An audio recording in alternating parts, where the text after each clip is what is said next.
On va s'intéresser maintenant à une affaire qui secoue beaucoup Bruxelles et la Commission européenne. Et on va retrouver sur place François Bodonnet, que vous apercevez là. Alors, il s'agit d'un commissaire européen, c'est même un des hommes clés de la Commission, c'est le commissaire belge chargé du commerce. D'ailleurs, en ce moment, il y a du boulot parce qu'il négocie un accord crucial, c'est l'accord de libre-échange entre qui et qui, figurez-vous, entre les États-Unis et l'Europe, c'est vous dire. Sauf que il est au cœur d'une affaire de fraude fiscale présumée. Je dis bien présumée. Alors évidemment, ça fait des ordres sur place, je l'imagine. François, bonjour. Oui, bonjour William. Alors effectivement, c'est une affaire qui est très embarrassante pour la Commission européenne.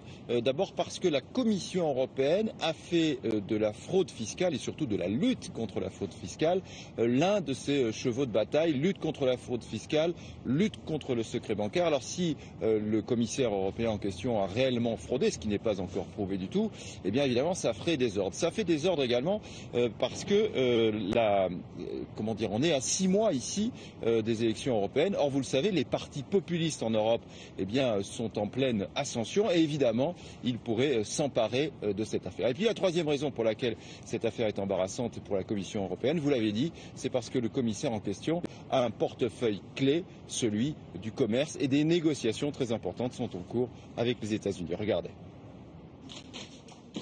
C'est le commissaire européen le plus en vue. Le Belge Karel de Gucht est au cœur des négociations de libre-échange entre l'Europe et les États-Unis. Mais cet homme clé de l'exécutif européen est aussi au centre d'une affaire de fraude présumée. Depuis 2005, le fisc belge s'interroge sur les conditions d'achat par l'homme politique et son épouse d'une propriété viticole en Toscane. Pour l'administration des impôts, Karel de Gucht n'aurait pas déclaré une grosse plus-value réalisée à cette époque. Elle lui réclame 900 000 euros. Sur les plateaux de la télévision belge, le libéral flamand balaie ces accusations. Ce dossier est entre les mains de la justice. Je suis confiant, cela va bien se passer. C'est un dossier monté contre moi. C'est trop dingue pour être vrai. Un procès va s'ouvrir dans 2 semaines devant un tribunal de première instance. Cette affaire pourrait déstabiliser la Commission européenne. Mais pour l'institution, la présomption d'innocence doit être respectée. Nous parlons d'un cas, d'un sujet administratif à caractère privé qui n'a aucune incidence sur l'exercice donc du commissaire en charge. Pour l'instant, Karel de Gucht est soutenu par José Manuel Barroso. Le Belge aurait juré au président de la Commission n'avoir rien fait de mal. Alors pour terminer, François, est-ce que c'est une règle à la Commission européenne, c'est-à-dire on ne démissionne que si on est mis en examen ?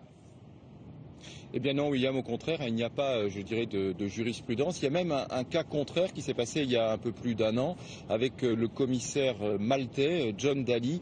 Il était soupçonné d'avoir eu des contacts avec des entreprises du tabac. Or, justement, il était en train de mettre sur pied la directive sur le tabac et le président de la Commission européenne, José Manuel Barroso, lui a demandé de partir. Ça s'est fait très rapidement, en quelques dizaines de minutes, paraît-il, dans le bureau du président de la Commission. Alors évidemment, c'est une affaire différente parce que John Dalli, le commissaire maltais, était mis en cause dans l'exercice de ses fonctions. Là, en ce qui concerne le commissaire belge, c'est différent. Ce sont des choses qui se seraient passées avant sa prise de fonction. Mais la différence majeure, peut-être, William, c'est que John Dalli était le commissaire d'un petit pays, Malte, alors que Karel de Gucht, le commissaire belge, eh bien, lui vient d'un grand pays, la Belgique. Et les mauvaises langues ici, à Bruxelles, disent que c'est la raison principale de cette différence. Bien.